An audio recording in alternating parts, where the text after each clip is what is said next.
Weekend മീഡിയയിലേക്ക് ഏവർക്കും സ്വാഗതം. ഏറ്റവും സുപ്രധാനമായ വിദ്യാഭ്യാസ വാർത്തകളും വിശേഷങ്ങളും അറിയാൻ ഈ ചാനൽ സബ്സ്ക്രൈബ് ചെയ്യുക. അതോടൊപ്പം തന്നെ നിങ്ങളുടെ കൂട്ടുകാർക്ക് ഈ വിവരങ്ങൾ പരമാവധി ഷെയർ ചെയ്ത് കൊടുക്കാൻ മറക്കരുത്. അപ്പോൾ എന്തായാലും വിദ്യാഭ്യാസ മേഖലയിൽ നിന്ന് പുറത്തു വരുന്ന ഏറ്റവും പ്രധാനപ്പെട്ട വാർത്ത, നിരവധി ജില്ലകൾക്ക് വിദ്യാഭ്യാസ സ്ഥാപനങ്ങൾക്ക് അവധി പ്രഖ്യാപിച്ചിരിക്കുന്നു കളക്ടർമാർ എന്നുള്ളതാണ്.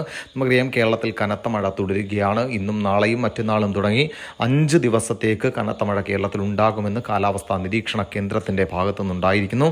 പ്രളയ മുന്നറിയിപ്പടക്കം നിലനിൽക്കുന്ന സാഹചര്യത്തിൽ നിരവധി ജില്ലകൾക്ക് കളക്ടർമാർ അവധി പ്രഖ്യാപിച്ചിരിക്കുകയാണ്. ആദ്യം വയനാട് ജില്ലയിലെ കളക്ടറാണ് അവധി പ്രഖ്യാപിച്ചത്. അതിനുശേഷം പിന്നീട് കോഴിക്കോട് ജില്ലയിലും ഇപ്പോൾ ഇടുക്കി ജില്ലയിലെയും വിദ്യാഭ്യാസ സ്ഥാപനങ്ങൾക്ക് കളക്ടർമാർ അവധി പ്രഖ്യാപിച്ചിരിക്കുന്നു എന്നുള്ള ഏറ്റവും പ്രധാനപ്പെട്ട വാർത്തയാണ് പുറത്തുവരുന്നത്. അങ്കണവാടികൾ, പ്രൊഫഷണൽ കോളേജുകൾ, മദ്രസകൾ, ട്യൂഷൻ സെന്ററുകൾ ഉൾപ്പെടെയുള്ള വിദ്യാഭ്യാസ സ്ഥാപനങ്ങൾക്ക് അവധി പ്രഖ്യാപിച്ചിരിക്കുന്നു. വരും ദിവസങ്ങളിൽ അവധി അറിയിപ്പുകളും വാർത്തകളും അറിയാൻ ഈ ചാനൽ സബ്സ്ക്രൈബ് ചെയ്യുക. മറ്റൊരു വീഡിയോയുമായി കാണാം. Bye.